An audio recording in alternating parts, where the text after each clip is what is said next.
Right now, we are tracking a threat for possible severe weather in Metro Atlanta. Our chief meteorologist, Chris Holcomb, is here with your hour-by-hour forecast and when those storms will move in overnight. Chris? Yeah, this is a major outbreak out to our west, but once this moves into our area tonight, it is going to be a lot weaker here than what is happening out to the west right now. And we do have clouds around, and I know it looks threatening now, but these clouds are not giving us any rain. It's going to be overnight tonight when we see the rain moving in. This is the system that's pushing in. We have numerous tornado watches along this line, tornado warnings, severe thunderstorm warnings with that. We have had confirmation of some of these tornadoes that have been actually touching down out to the west. It's going to be moving through Mississippi tonight, and you can see there is a tornado warning already into Mississippi here north of Jackson, another one crossing over into Mississippi. It then crosses over Alabama and then pushes into our area. Now, the bad news is it's overnight, and I know that's unsettling to a lot of people when we see these overnight storms,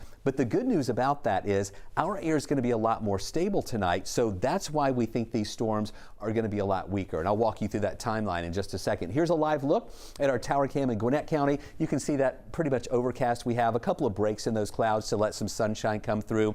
In Coweta County here in Newnan, a good coverage of clouds around and just a few of those holes to let some sun in at times. All right, let me show you what we're watching with our significant tornado parameter for tonight. You can see where you have all of the oranges and reds and yellows out to the west along the Mississippi River. That's where the risk for tornadoes is higher, and that's where we have all of those warnings taking place right now. But as I mentioned, a couple of things. Number one, overnight where the air is more stable, and then number two, here in North Georgia and Metro Atlanta, we just don't have all the ingredients that they have out there for severe weather. So as this moves our way, you can see that that tornado parameter and that low risk for tornadoes really starts to shrink up a little bit. It's not a zero risk for tornadoes, but it's just a really low risk that we have here. So for tonight, that severe weather threat is highest with a level 4 risk where we see those storms firing up. Now, for us, by the time it gets here, we're going to be in a level 1 risk for Metro Atlanta, North Georgia. A very small part, Dade and Walker County are in that level 2 risk.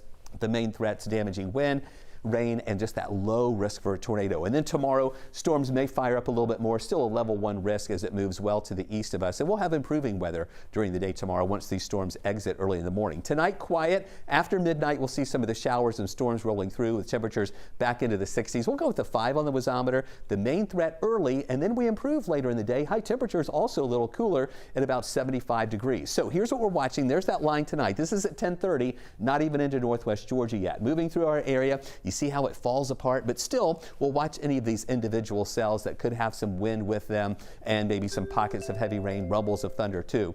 And then we clear out tomorrow. Friday looks good. That's the best day of the 7-day outlook with mostly sunny skies and 78. Another round of showers comes in for the weekend. Maybe some rumbles of thunder, flashes of lightning, but that doesn't look like a severe weather outbreak either. A little lower rain chance on Easter Sunday, back up Monday to 40%, and then drier Tuesday and Wednesday with temperatures in the upper 60s Tuesday, then lower 70s by Wednesday.